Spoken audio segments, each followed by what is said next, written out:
Good morning students, welcome to the competition Guru. जैसे कि आप सबको पता है कि यूजीसी नेट का अब एग्ज़ाम होने वाला है, आपके पास डेट शीट भी आ चुकी है पेपर की। तो अब मैं आपको इस एग्ज़ाम में जो पेपर फर्स्ट यूजीसी नेट है, इसका जो पेपर फर्स्ट है, आपको पता है पेपर फर्स्ट ही आपको जेआरएफ तक लेके जाता है ना। अगर एग्ज़ाम में अगर आपने एग्ज़ाम जेआरएफ क्वालिफाई करना है तो आपको पेपर फर्स्ट बहुत अच्छे से पढ़ना पड़ेगा। तो आज मैं आपको वो बताने वाली हूँ कि पेपर फर्स्ट में जो भी आपके यूनिट्स हैं, जैसे आपके जो टॉपिक्स हैं, टीचिंग एप्टीट्यूड, रिसर्च, आपका लॉजिकल रीजनिंग है, कम्युनिकेशन है, हायर एजुकेशन है, पीपल डेवलपमेंट एंड एनवायरनमेंट है, आईसीटी है, डीआई है, मैथमेटिक्स है, रीजनिंग है, इनके अंदर ऐसे कौन से इम्पॉर्टेंट टॉपिक्स हैं कि जो आपको पढ़ने ही पढ़ने हैं, याद करके जाने हैं, और उसमें से क्वेश्चन हर बार आता है और 100% इस बार भी आएगा ही आएगा। ठीक है, तो आज हम आज मैं आपको इनके अंदर वो सब टॉपिक्स बताने वाली हूँ। जैसा कि इसमें है सबसे पहले टीचिंग एप्टीट्यूड। ठीक है, तो टीचिंग एप्टीट्यूड में देखिए पहला टॉपिक जो है आपका कैरेक्टरिस्टिक्स ऑफ टीचिंग। टीचिंग की कैरेक्टरिस्टिक्स को लेकर आपके पास क्वेश्चन आ सकता है। बिहेवियरिज्म थ्योरी ऑफ स्किनर की बिहेवियरिज्म थ्योरी। देन जितनी भी थ्योरीज हैं चाइल्ड साइकोलॉजी में, सीडीपी में, आपको वो भी पढ़कर जानी है। जैसे कि आपको पता होना चाहिए कि डॉग वाली थ्योरी कौन सी है, क्लासिकल कंडीशनिंग थ्योरी है। ठीक है, क्लासिकल कंडीशनिंग थ्योरी। देन उसके बाद आपको पता होनी चाहिए जो थॉर्नडाइक ने थ्योरी दी थी, trial and error theory, trial and error theory. आपको इन थ्योरीज के नेम और इन थ्योरी में किस एनिमल के ऊपर एक्सपेरिमेंट किया गया, एक्सपेरिमेंट क्या था, इस थ्योरी का अनदर नेम क्या है और किस नाम से इस थ्योरी को जाना जाता है, आपको सबसे पहले ये पता होना चाहिए। देन अगला आता है डायरेक्ट और indirect teaching method. Very very important ये टॉपिक भी है, डायरेक्ट और indirect. Traditional teaching support system, ये पूरा का पूरा टॉपिक आपके टीचिंग एप्टीट्यूड में है। ट्रेडिशनल टीचिंग सपोर्ट सिस्टम आपके पास है, टीचिंग सपोर्ट सिस्टम उसके अंदर है, ट्रेडिशनल भी है, मॉडर्न भी है और देन आईसीटी बेस्ड भी है। तो यहाँ पे मैंने मेंशन जो करा ट्रेडिशनल करा है, आप ये तीनों पढ़ना और ट्रेडिशनल पर ज़्यादा फोकस रखना। देन अगला है इवेल्युएशन। इवेल्युएशन के अंदर आप फॉर्मेटिव इवेल्युएशन, देन अगला पढ़ते हो समेटिव इवेल्युएशन। ठीक है, देन आपके पास अगला आता है मेथड्स ऑफ टीचिंग। टीचिंग के क्या मेथड्स हैं एंड इजी टू मॉडरेट। जो पेपर ये होगा ये इजी टू मॉडरेट होगा, थोड़ा सा पेपर आपके पास जो पेपर आएगा वो इजी टू मॉडरेट होगा। ठीक है, तो ये चीज़ है आपके पास, ये टॉपिक्स हैं जो आपने टीचिंग के अंदर तो बिल्कुल भी स्किप नहीं करने, आपने करके ही जाने हैं। इसमें आप स्वयं भी कर सकते हो, स्वयं भी वेरी वेरी इंपॉर्टेंट है, और स्वयं प्रभा भी। स्वयं प्रभा से काफ़ी क्वेश्चन आने लग गए हैं। 34 DTH चैनल स्वयं प्रभा के पूछता है, इसके नेम पूछता है, कौन से सब्जेक्ट इसमें पढ़ाए जा रहे हैं ये भी पूछा जाता है, और इसकी रूट और पेरेंट बॉडी। ठीक है, तो ये है टीचिंग एप्टीट्यूड की। नेक्स्ट अगला रिसर्च एप्टीट्यूड। हर किसी टॉपिक में से, हर किसी सब्जेक्ट में से जो 10 के 10 सब्जेक्ट हैं, इनमें से 5-5 क्वेश्चन आपके पास आने हैं। तो रिसर्च के अंदर सबसे पहले आपको पता होना चाहिए हाइपोथेसिस टेस्ट। हाइपोथेसिस टेस्टिंग को लेकर आपके पास क्वेश्चन आएगा। इसमें आपने पढ़ना है टी टेस्ट और जेड टेस्ट के बारे में। टी क्या है, जेड क्या है, आपको एफ भी पता होना चाहिए, एफ टेस्ट। अनोवा कभी कभी पूछ लेता है, अनोवा इतना नहीं है, टी और जेड ज़्यादा पूछा जाएगा आपसे। रिसर्च एथिक्स के लेकर एक क्वेश्चन आता है, एक्सपेरिमेंटल रिसर्च को लेकर आएगा।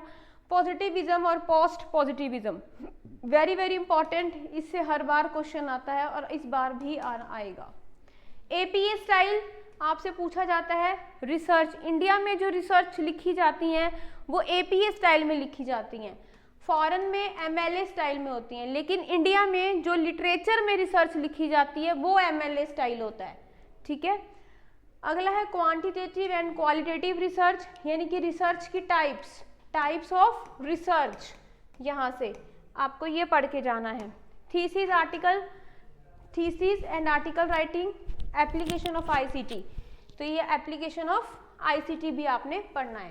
पेपर का वैसे मैं बता रही हूँ इसमें कि पेपर कैसा है, मॉडरेट टू डिफिकल्ट, ठीक है।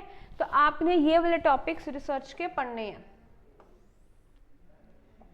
अगला है इंफॉर्मेशन कम्युनिकेशन टेक्नोलॉजी आईसीटी, जिसमें सबसे पहले आपको पता होना चाहिए binary to decimal, decimal to binary to decimal होता है। आप बाइनरी टू हेक्सा पढ़ते हो, बाइनरी टू ऑक्टा पढ़ते हो, ऑक्टा टू हेक्सा पढ़ लो, हेक्सा डेसिमल। तो ये सारे आपको कन्वर्जन आना चाहिए। कन्वर्जन बिट और बाइट का पता हो, एब्रीवेशंस W से जो शुरू है, एब्रीवेशंस वेरी वेरी इंपॉर्टेंट आपको ये पढ़ने को कि W से कई ऐसी एब्रीवेशंस हैं जो W से स्टार्ट है बट वो साइलेंट है, W वर्ड ही उसमें साइलेंट आ जाता है।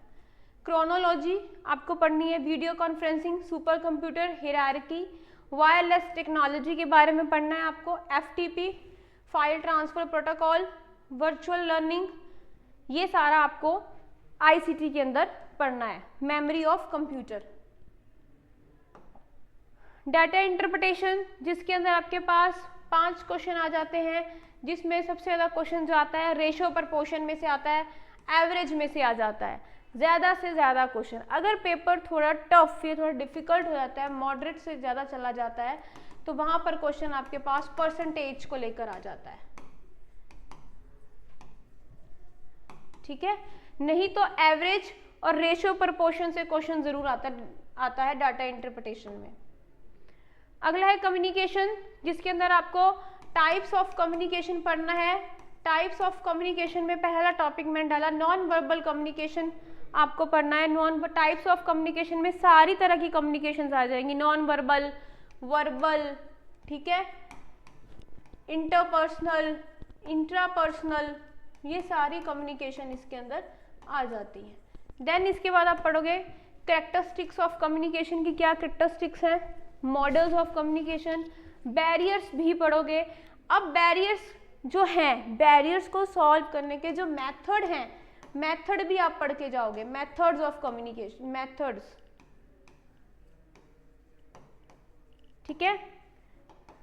Then mass media and society, cluster network, जिसके अंदर आप क्लस्टर स्टार टोपोलॉजी वगैरह पढ़ते हो आप। एंड क्लासरूम कम्युनिकेशन क्या होती है, कम्युनिकेशन के ये टॉपिक्स हैं जो आपको करने हैं। रीडिंग कॉम्प्रिहेंशन तो आपको पता ही, अनसीन पैसेज आता है, बहुत इजी सा आता है आप लोगों के पास अनसीन पैसेज, ठीक है। अगला है पीपल डेवलपमेंट एनवायरनमेंट, जिसमें से वेरी वेरी इंपॉर्टेंट SDGs और MDGs, वेरी वेरी इंपॉर्टेंट। हर बार क्वेश्चन आता है, 2 नंबर इसमें से आपके पक्के हैं अगर आप SDGs और MDGs को याद करके जाते हो। दूसरी चीज, SDGs और MDGs को आपने इनको सीरियल ऑर्डर में ही याद करना है, इसका ऑर्डर ही पूछता है वो, ठीक है। बायोमास, मैस नहीं है, बायोमास, एनर्जी, COP25, अब COP27 भी आपसे पूछ सकता है। COP की पूरी लिस्ट तैयार याद करके जाना, COP1 से लेके COP27 तक, ठीक है। Disasters, Montreal protocol, green hydrogen, Kyoto protocol, और उसके बाद आपके पास ये क्वेश्चन जो आता है ये फैलेसी का है। ये लॉजिकल रीजनिंग में जो आती हैं फैलेसीज, आपको फैलेसीज पढ़नी है जो लॉजिकल रीजनिंग के अंदर आती हैं। देन ISA यानी कि इंटरनेशनल सोलर अलायंस, जो कि इंडिया और फ्रांस के बीच में हुआ है, इंटरनेशनल सोलर अलायंस, ठीक है, और सोलर एनर्जी, ये टॉपिक्स हैं पीपल डेवलपमेंट और एनवायरनमेंट के। हायर एजुकेशन में क्या है, AICT की फुल फॉर्म यानी कि प्रोफेशनल बॉडीज आपको पता हो, सारी की सारी जितनी भी प्रोफेशनल बॉडीज हैं। NIRF ranking, national institute ranking framework, new education policy 2020, drafting है ये पूरी की पूरी, आपको ये पूरा का पूरा ड्राफ्ट याद होना चाहिए। यूनिवर्सिटीज़ के ऊपर क्वेश्चन आ सकता है, सेंट्रल यूनिवर्सिटी कौन सी है, स्टेट कौन सी है, प्राइवेट कौन सी यूनिवर्सिटी है, और इंडिया में कितनी सेंट्रल, कितनी स्टेट, कितनी प्राइवेट और कितनी डीम्ड यूनिवर्सिटीज हैं, ठीक है। और एक आधा क्वेश्चन आपके पास करंट अफेयर्स को लेकर आएगा, ये हायर एजुकेशन की है। अगला है मैथमेटिक्स। मैथमेटिक्स में ratio, average, profit loss, time, distance and speed, percentage, SI selling price, cost price, number series, letter series, codes, relationships, ये सारे मैथमेटिकल रीजनिंग एंड एप्टीट्यूड है ये। अगला है लॉजिकल रीजनिंग। तो लॉजिकल रीजनिंग में एक टॉपिक आपके पास खड़ा है फैलेसी, आर्ग्यूमेंट्स, इंडक्टिव और डिडक्टिव रीजनिंग में कंपैरिजन। आपको इसका कंपैरिजन याद करना है। इंडक्टिव किस चीज को लेते हैं, मस्ट, एट एनी कॉस्ट, किसी भी कीमत पे वो चीज होती है। डिटर्मिनेशन को बात जाती है, यहाँ पर डिटर्मिनेशन पर बात होती है। और इंडक्टिव में प्रोबेबली के ऊपर बात हो जाती है, शायद। मूड्स एंड फिगर, मूड्स और फिगर को लेकर एक क्वेश्चन जरूर आता है, चाहे क्वेश्चन मूड पर आए चाहे फिगर पर आए, क्वेश्चन जरूर आएगा आपके पास। एनालॉजी को लेकर क्वेश्चन आ जाता है, एनालॉजीज को लेकर वेन डायग्राम पर क्वेश्चन आएगा। और very very important square of opposition, square of opposition के ऊपर क्वेश्चन जरूर आता है, जिसके अंदर आप सब कॉन्ट्रेरी, कॉन्ट्राडिक्टरी ये पढ़ते हो। उसके बाद इंडियन लॉजिक, ये जितना पार्ट मैंने बताया था सारा का सारा पार्ट क्या है, वेस्टर्न लॉजिक। आपने नीचे क्या है, इंडियन लॉजिक। इंडियन लॉजिक में से आप क्या पढ़ते हो, बुद्धिज्म, च्वार्क, अर्थपति, प्रमाणास और अनुमानास, ये सारा आप पढ़ोगे। बुद्धिज्म, च्वार्क, अर्थपति, प्रमाणास और अनुमानास। तो ये थे आपके इम्पॉर्टेंट, ये सारे के सारे टॉपिक्स हैं जो मैंने आज आपको बताए, जो पेपर के पॉइंट ऑफ व्यू से वेरी वेरी इंपॉर्टेंट हैं। इनमें से आप कोई भी एक टॉपिक स्किप मत करना, बिकॉज क्योंकि इससे क्वेश्चन हर बार आता है। इन टॉपिक्स में से हर बार क्वेश्चन आता है। स्क्वायर ऑफ ऑपोजिशन से हर बार आता है क्वेश्चन, चाहे वो आपका स्टेटमेंट बेस्ड क्वेश्चन हो, चाहे वो आपका डेफिनेशन से लेकर आया हो। लेकिन आजकल जो ज़्यादा क्वेश्चन एनटीए डाल रहा है वो स्टेटमेंट बेस्ड है, एजर्शन और रीज़न वाले। तो आपने ये क्वेश्चंस भी, जो आपका स्क्वायर ऑफ ऑपोजिशन का टॉपिक है, इससे भी क्वेश्चन आपके पास स्टेटमेंट बेस्ड आएगा, ठीक है। तो ये सारे क्वेश्चंस, इंपॉर्टेंट टॉपिक्स मैंने आपको बताए। अब नेक्स्ट में जो स्टूडेंट्स यूजीसी नेट की प्रिपरेशन करना चाहते हैं, अपना पेपर ये क्रैक करना चाहते हैं, यूजीसी नेट जेआरएफ, तो कंपटीशन गुरु उन्हें ऑनलाइन और ऑफलाइन दोनों मोड में कोचिंग प्रोवाइड करवाता है। तो ज्वाइन करिए कंपटीशन गुरु को।